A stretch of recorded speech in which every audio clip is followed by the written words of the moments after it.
سلام، د نن سهار د 9 بجو خبرونو ته مو زه سمیع الله امینی هرکلی وایم. ولسمشر غني وایي موږ دا همګړی د دولت جوړولو، د مارکیټ د ایجاد، د سولې لاسته راوړلو او د ملت جوړولو د 4 ملي پروسو د پلي کولو په حال کې یو. ښاغلي غني تېره ورځ د کابل پوهنتون د علمي شورا او د دې پوهنتون د زده کړیالانو د ټولنې له غړو سره په کتنه کې زیاته کړه چې د دولت جوړولو له بهیره پرته افغانستان ثبات نه مومي او پوهنتونونه باید داسې کادرونه تولید کړي چې د دولت جوړولو پروسه بریالۍ او جرمي شبکې ماتې کړي. نوموړي همداراز په ډاګه کړه چې علمي مرکزونه باید د تحرک د بنسټ په توګه مارکیټ په پام کې ونیسي او که چیرې د مارکیټ معیارونه له اوسنۍ زمانې سره عیار نشي د بېوزلۍ ستونزه به هم له منځه ولاړه نشي.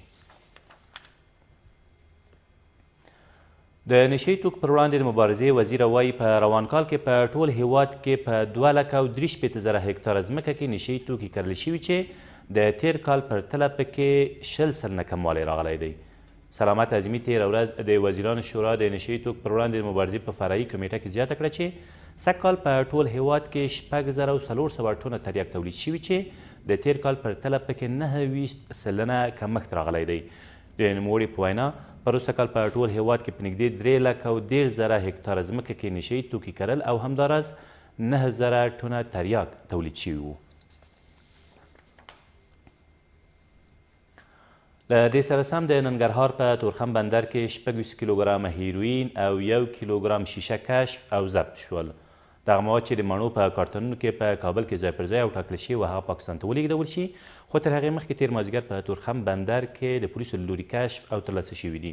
د ننګرهار د والي ویان عطاالله خوږیاڼی زیاتوي د دغو توکو لېږدونکي په تېښته بریالي شوي خو په اړه یې د پولیسو پلټنې روانې دي. د ننګرهار د نازیانو ولسوالۍ اوسیدونکي له حکومته غواړي څو د دوی کورونه چې د طالبانو او افغان ځواکونو ترمنځ د نښتو په پایله کې ویجاړ شوي بیا یې جوړ کړي.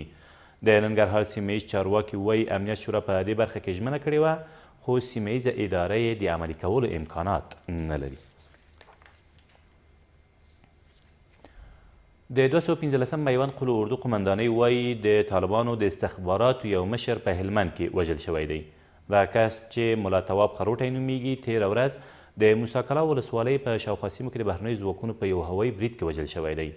د 215 میوند قلو اردو د رسنیو دفتر مسؤلین زیاتوي دا په تېره یوه اونۍ کې دریم طالب چارواکی دی چې وژل کیږي. تر دې مخکې د هلمند ولایت لپاره نومول شوی والي او د خانشین ولسوال هم په ورته بریدونو کې وژل شوي دي. او د پکتیکا ولایت لپاره د طالبان نومول شوی والي هم په یو مخیز برید کې ووژل شو. کورنۍ چارو وزارت وایي دغه کس چې پیراغا نومیږي تېره شپه د ګومل ولسوالۍ په د خلیفه سیمه کې د افغان ځواکونو په ځانګړو عملیاتو کې وژل شوی دی. د سرچینې په وینا په دې عملیاتو کې د نوموړي 4 نور کسان هم وژل شوي او یو شمېر وسلې او نور اسناد د افغان ځواکونو لاسته ورغلي دي. دا تر دې مهاله وروستي خبرونه، تر بیا مو الله مل.